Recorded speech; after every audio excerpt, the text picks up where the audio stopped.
The Ohio Shakespeare Quarantine Radio Program starts now.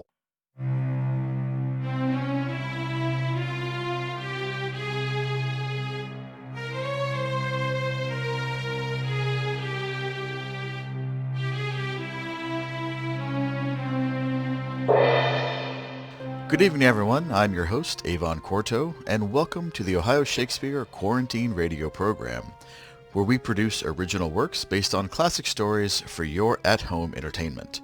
So grab your quarantine pal, your favorite adult beverage, or maybe a glass of chocolatey Ovaltine for the kiddos, and settle in for some old-fashioned radio play spookums.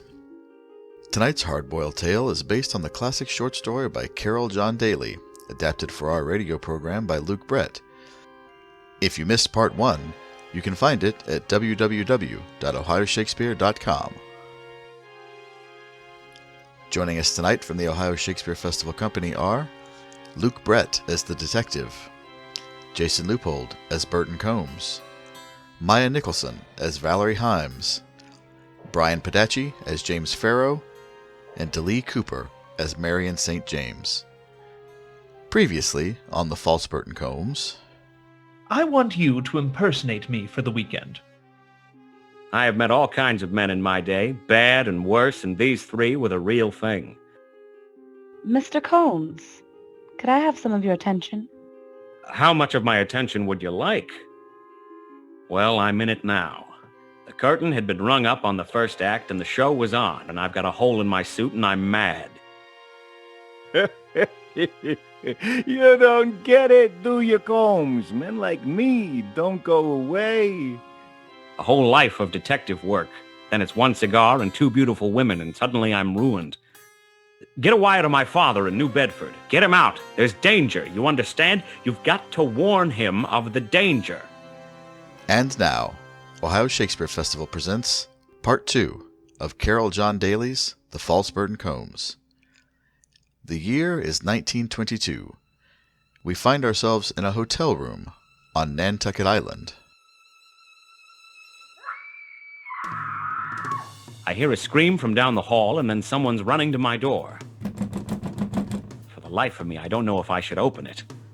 I get Farrow's gun in my hand and put my revolver back in my pocket. With the piece behind my back, I open the door. Oh, Mr. Combs! It was Valarie Hymes, standing in the dimness of the hall's one light. Her hair was all down, and she had thrown a light robe on around her. It's Marion. Oh, little Miss St. James. She's in my room right now, and it was terrible. I think she fainted.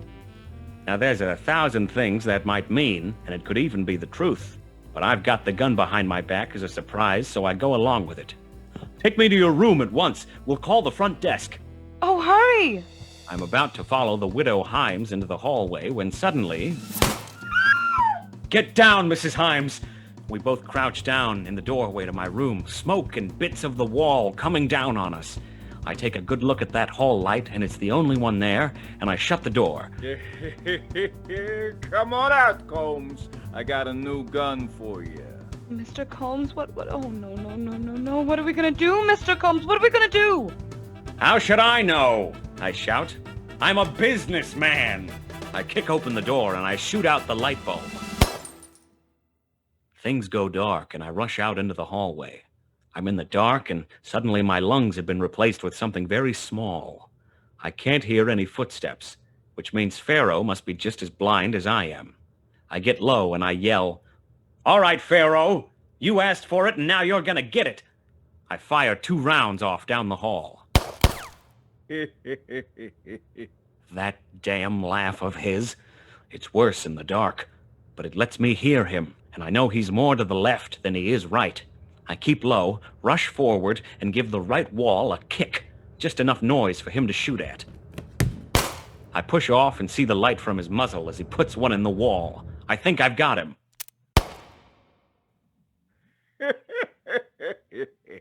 He's laughing, but he isn't shooting back. Why's he just standing there if he isn't shooting back? I take 3 steps forward. And Valarie Hymes has put a gun to my head. The barrel is at the back of my skull. And I realize I never should have been walking forward in the first place. Don't pout. Oh, don't be sad. Everybody falls for it. James Farrow lights a match. And I hear the man who I thought was the worst gangster in the hotel say, What do we do with him now, boss? Valarie Hymes shoves her hand into my pocket and throws Farrow the keys to my touring car. Get his car and bring it around front. Mr. Combs is going for a ride. I'll wait here and keep my heater on him. Go wake up the boys and tell them to follow you. You sure you can handle him, boss? He might try something. Just get the car, you idiot. But, boss, Get the car. Now. Farrow goes and gets the car, which just goes to show he's no idiot. Now, listen, Mrs. Hymes, if it's money you want, I've got... Oh, don't try that with me, you no-name lump. I know everything about you. See, Mr. Combs, you know, the real one, told me to find you. Said, look out for a guy who thinks he knows everything. And that's you, no-name. Sure, James is an idiot and thinks you're the genuine article. I told him you were. He's gonna owe me a lot of favors after I let him kill the man who put his brother away. And that's fine by me. But I'm close with Mr. Combs. There's nothing we don't know about each other. He's gonna kill his old man tonight. And you think he's gonna let you read about it in the paper and just walk around free after that? Knowing the truth, and that you gave him the alibi. You, a private detective. You got to be a king for a night, little man. And the night's over. You did your job, and my job is the end of yours. After tonight, there won't be more than one Burton Combs walking around. All those people on the bus, all those people on the boat, little Marion. They can all give a nice, polite, yes, officer, when they get asked if Burton Combs was here. And there's no reason for you to exist anymore. My shoulders go up a little when she mentions Marion. Marion? At least she was safe from all this. So that was you screaming, huh? Had to get you out of your room. Couldn't have you running out the fire escape. And I figured Marion's scream would have you running a little bit faster than my scream. We knew you two had some sweet thing going on. The way she's been following you. Following me? That threw me for a loop. Marion had been leaving every room I was in, as far as I knew, including my near miss on the balcony. So what happens now? Now you keep still as a statue. Maybe I don't want to be a statue. She's fast, and she pushes the pistol up under my chin. Then how about I turn you into a fountain? I didn't say anything after that. Farrow comes back and tells the widow he's got my car out front. She leaves me under his gun and gives Farrow his last orders. Remember, he dies in the swamp. You shine a flashlight on him and you watch him go down. You watch him sink. James Farrow looks at me, like a kid repeating his favorite joke. To the bottom of the world.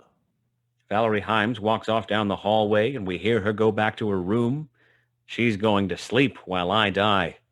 Then it's James Farrow's production from there. And now, Mr. Combs, we meet again, and you're the one to do the listening. We're going to take you for a little motor ride. That is, you are going to go out with me to meet my friends. And thank you for the return of my gun. He finished, taking it out of my hand. Yes, it was his gun, but mine was still in my pocket. The revolver in my jacket with 6 bullets. Farrow turned and, poking his gun close to my ribs, he induced me to leave the hotel with him. We got out in front of the Seabreeze Inn, and he puts the key to the car in my hand. Climb into your car. We'll use that for our little jaunt.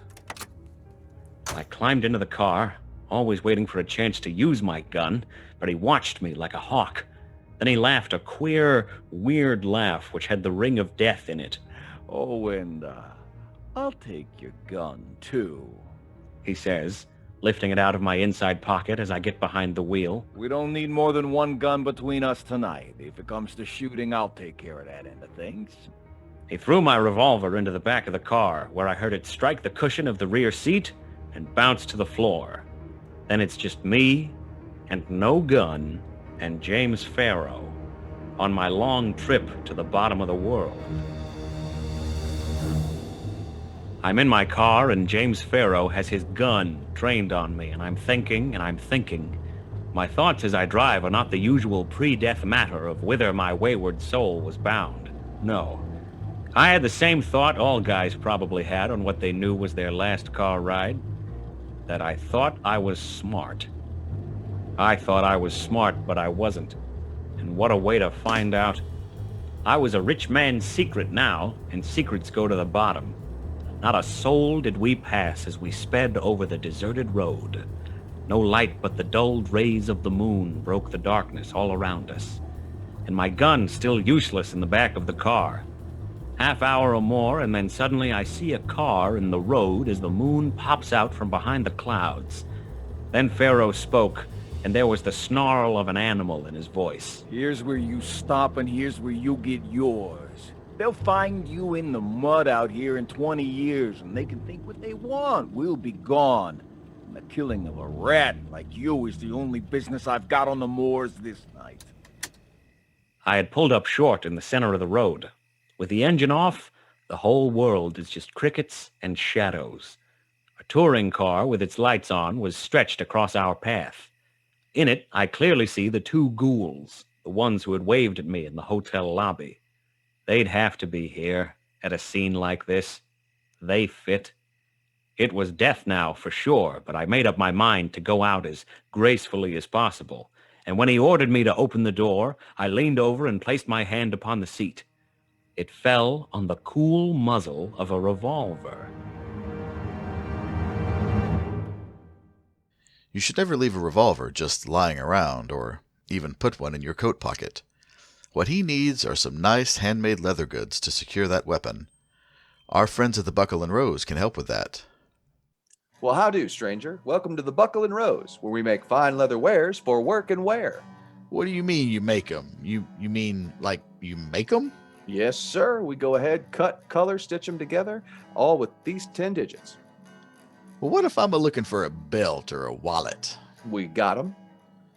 Dungeons and Dragons accoutrements? We got those too.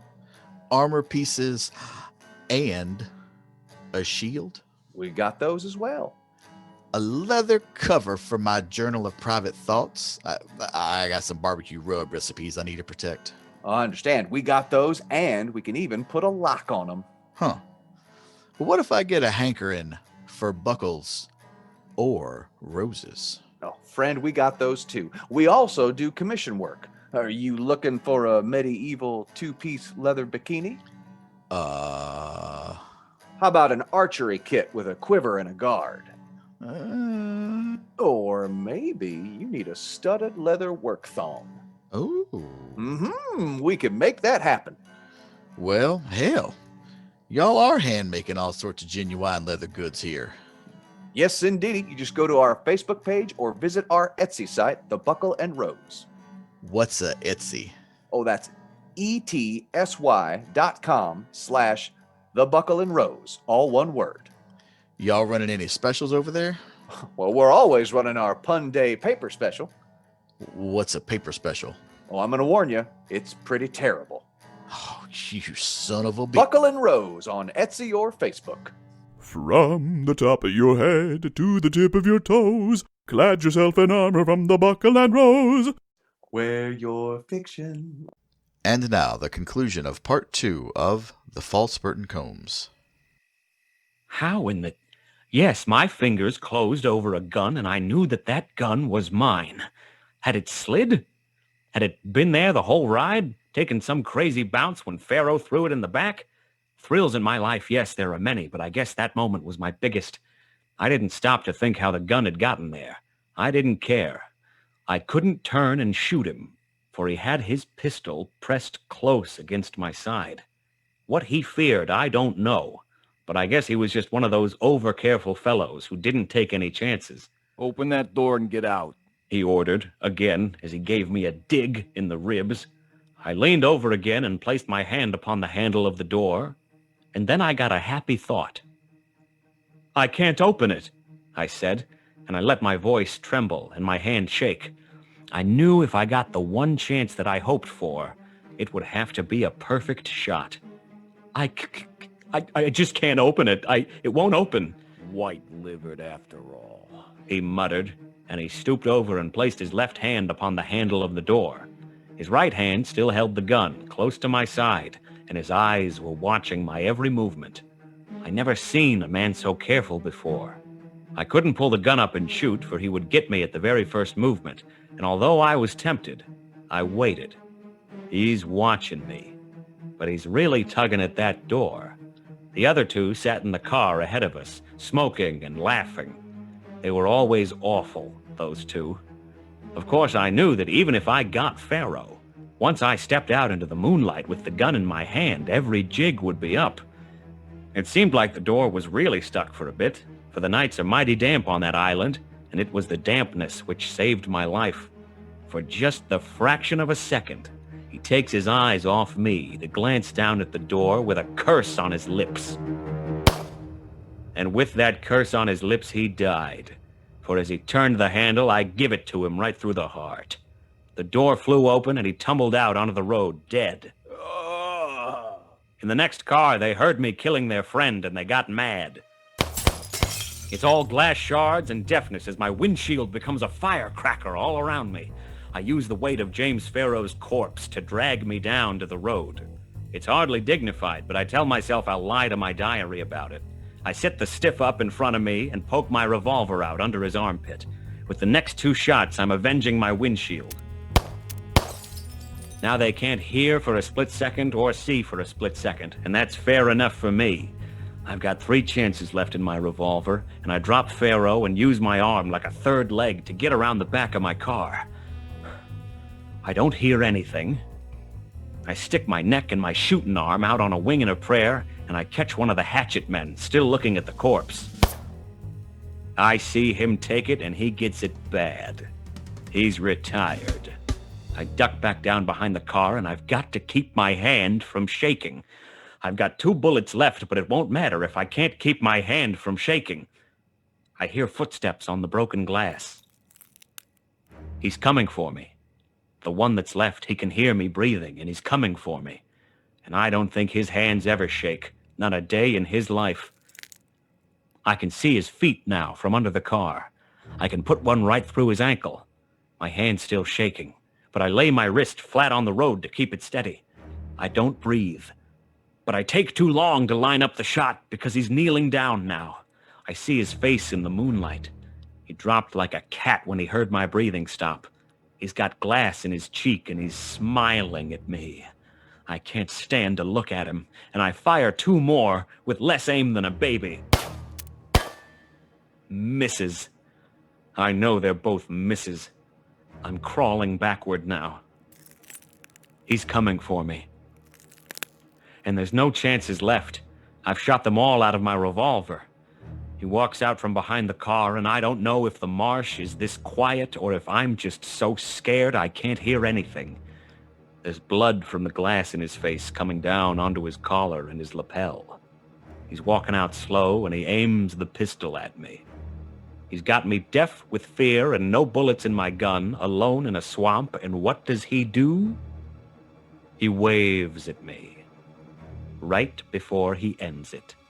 Just like at the hotel. But the hand he's waving with gets nicked in the wrist.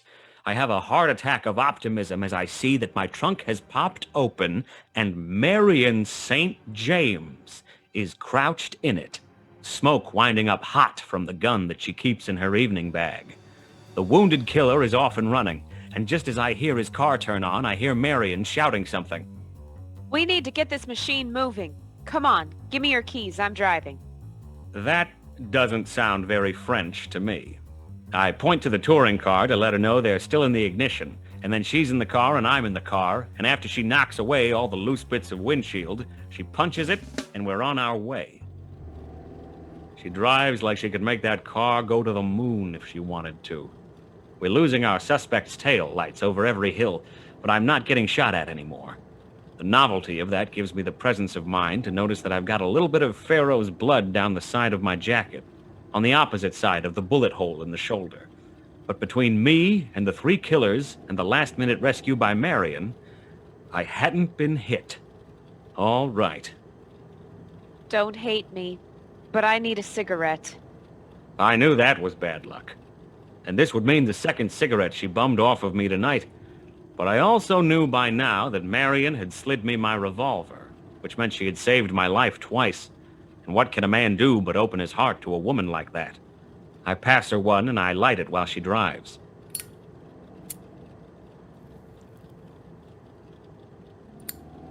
I just sort of look at her for a minute before I say, "So tell me, how long have you been following Burton COMBS, Casanova?" She takes her eyes off the road for a split second. Maybe she's angry, maybe she's impressed. It's dark out. What gave it away? Well, it was that Valarie Hymes. She said you were following me. It didn't occur to me until then that you were avoiding me to keep from being caught. Nice move. That's how I knew I'd be able to get you alone by that lighthouse. I was watching you stare up at that thing through the lobby window. Filled up a whole page in my notebook about it. You and that lighthouse had a whole day at church together. Kind of an oddball, don't you think? Were you born in a lighthouse or something? Why the French accent? Don't you find people test you on it or think it's phony?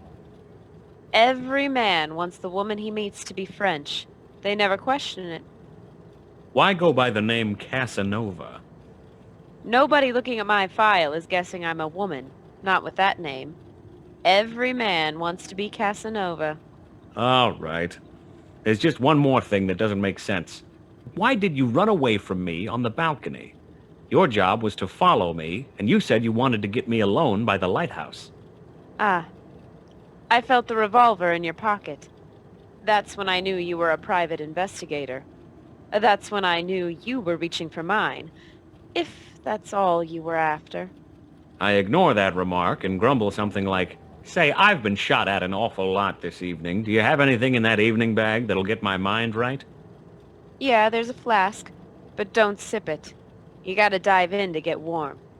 You better believe it. Here's to you. I take a swig of it. Boy, is that a stupid idea. I help myself to another stupid idea, and then I put the bottle back in the bag.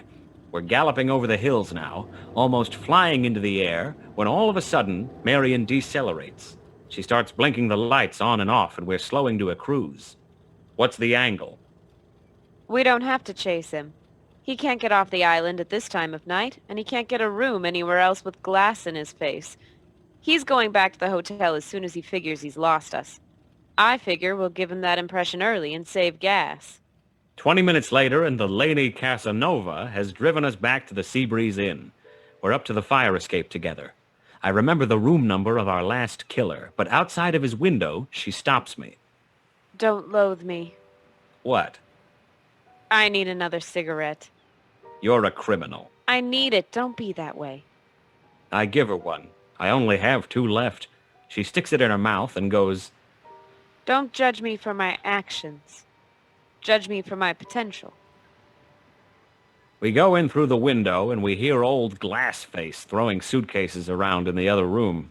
I nod at Marion. She goes and takes a spot next to the doorway as I slam the window shut. Right then and there, our killer comes barging in.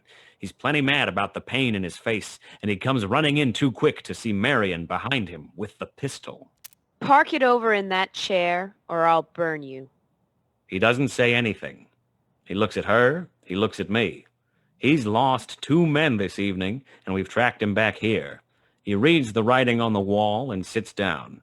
Marion lights her cigarette. Now listen. You're the one who's going to make a speech, not me. All I'm going to tell you is I can hurt a man. I can hurt a man so much he's not a man anymore. So talk. Burton COMBS, I want all of it. Everything he's done. Every dog he's kicked, every charity he's robbed, all of it. I pace a little bit behind her and take a seat on the bed. The goon looks at me. Brother, if I were you, I would give the lady everything she wants. She's wild enough to do it. Sure, I'm wild. How's that hand, Jesse James? That's what I like to call a permanent memory. Never goes away.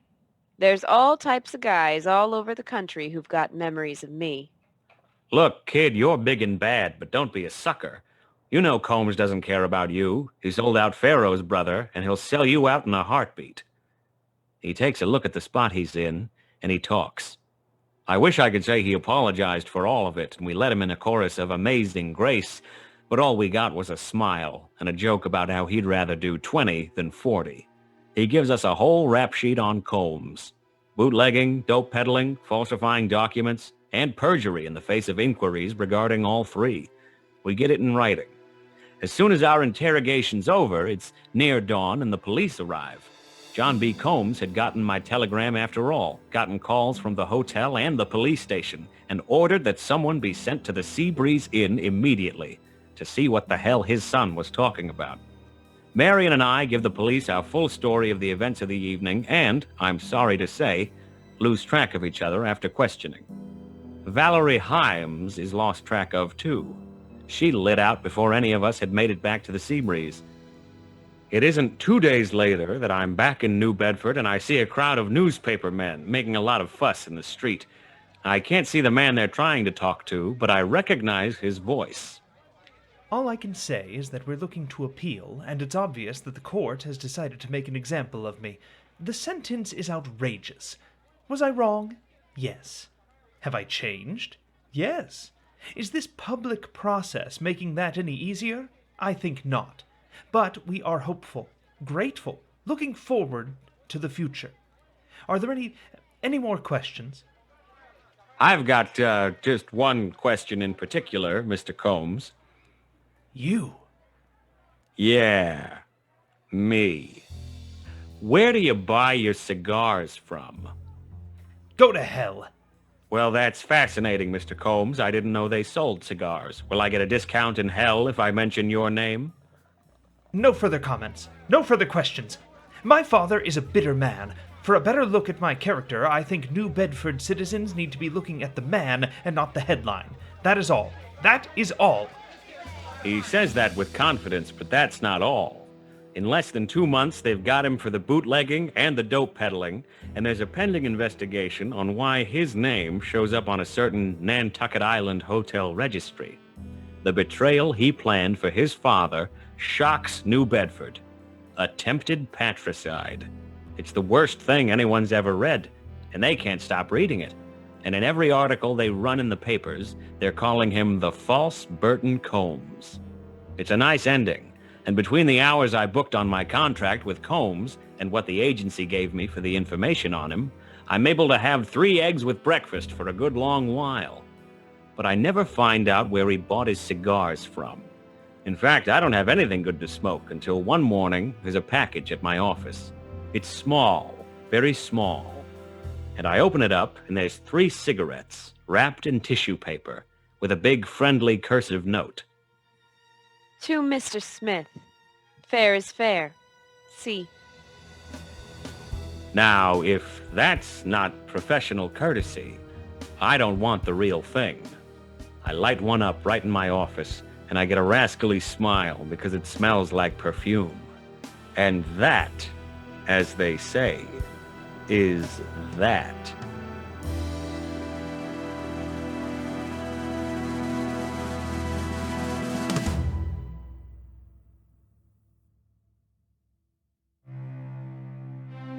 This concludes tonight's broadcast of The False Burton Combs, Part 2.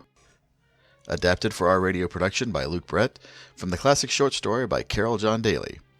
We would also like to recognize Technical Director Buddy Taylor, Managing Director Tess Burgler, Composer and Sound Designer Ethan Korvne, and Trevor Buda for writing and creating the original theme music for the Ohio Shakespeare Quarantine radio program. Ohio Shakespeare is dedicated to creating these all-original classic radio plays throughout the remainder of 2020. Look for them live on our Facebook page each month. You can also listen to them at any time thereafter on our website at www.ohioshakespeare.com. You can also find them at soundcloud.com. These radio plays will remain free to the public, and Ohio Shakespeare will continue to pay our collaborating artists. If you would like to support these efforts, please consider joining our Patreon. All monies raised on our Patreon platform go right back into paying local actors and playwrights to produce these all-original radio productions. Visit www.patreon.com/OhioShakes. That's www.patreon.com/Ohio Shakes. Thank you for joining us this evening. Tune in next time for part 1 of our holiday offering, A Christmas Carol. Until then, this is Avon Quarto saying good night.